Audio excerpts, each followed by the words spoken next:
Dahil sa labis na kaguluhan, ang apektadong-apektado walang iba kundi ang anak ni Moira na ito nga si Zoe. Hindi lang niya dati kay Dax na sana ay hindi nagagawa ng kasamaan ng kanyang ina dahil natatakot siya at ayaw nito na makapatay at tuluyang makabalik sa kulungan. Subalit, ang katotohanan ay lumantad na nga na talagang hindi makakapigil maging sino man dito kay Moira. Dahil tuluyan nang nilabas ni Moira kung anong klase siyang tao. At dahil sa narinig na ni Zoe na nasa panganib ang buhay nilang lahat, marami sa mahal niya sa buhay maaapektuhan, maging itong si Annalyn at itong si Justin, ang kanyang tita Giselle at si Lynette. Kaya naman, labis ang kanyang pangamba hanggang sa nakalimutan na niya ang kanyang sarili at hindi niya naprotektahan. Isang aksidente ang babago sa lahat. Sapagkat ito nga si Zoe, lalagay nga siya sa critical na kondisyon kung kaya't sa labis na dugo na nawala sa kanya ay kailangan siyang salinan ng dugo. At dito ngay, maiisip ni RJ na mag-donate ng dugo dito sa kanyang anak na si Zoe. Subalit nang lumabas nga ang DNA test, ang blood type ng dalawa ay hindi magkatugma.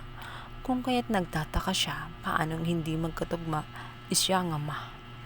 Ang hindi niya alam, nakasama sa nalimutan ng kanyang alaala na si Zoe ay hindi niya anak kundi anak nga ito nitong si Doc Carlos.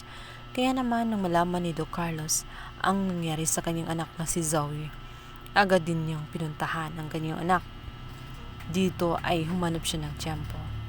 Ayaw niyang ipaalam sa nurse at doktor. Gusto niyang mag-volunteer. Gusto niyang ilagay na anonymous.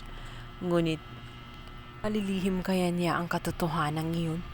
Samantala, isinisi ni Carlos ang lahat ng nangyari kay Zoe dito nga sa kanyang inang si Moira dahil hindi ito tumitigil sa kanyang kasamaan. Hindi pa siya nakontento sa naranasan niya at sa kaso na kanyang natamo, kundi gusto pa niyang lubos-lubusin ang kanyang kasamaan.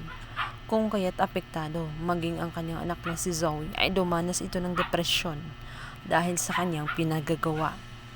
May sakit na yata sa utak itong si Moira. Pag hindi nga tumigil at sumuko itong si Moira, maaaring tuluyang mamatay itong si Zoe.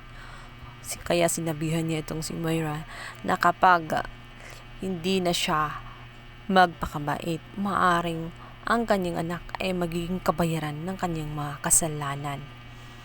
Lalo na kay Lolo Pepe. Sa kabilang banda, matapos nga magpanik ang lahat nang in-announce nga ni Moira na mayroong bomba na ginagawa sa loob ng yate, nagpanik ang lahat, hindi alam kung ano ang gagawin. Nag-aalala din itong si Giselle at si Lynette dahil nawawala ang kanilang mga anak. Buong akala naman ni Moira ay tuloy ang napatay ng kanyang mga tauhan. Subalit hindi ito natamaan ng baril dahil ang hindi nila alam, magagaling lumangoy itong si Annalyn at itong si Justin. Kung kaya't nakaligtas ang mga ito at tuluyang nakarating din sa pangpang ng maayos. Ilang saglit pa nga, dito sinabi ng kasamahan nitong si Moira na pumalya ang kagamatan nila dahil kinulang ito. Kung kaya't hindi nila nalagay ang bomba ng maayos. Pumalya ang lahat at wala na ngang sasabog pa na bomba.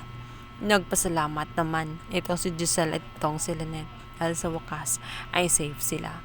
Subalit hanggat may baril si Moira at may mga tauhan, hindi pa rin sila tuluyang ligtas at nangangamba pa rin sila sa kung anong kahinat na ng kanilang mga buhay sa mga kamay nitong si Moira.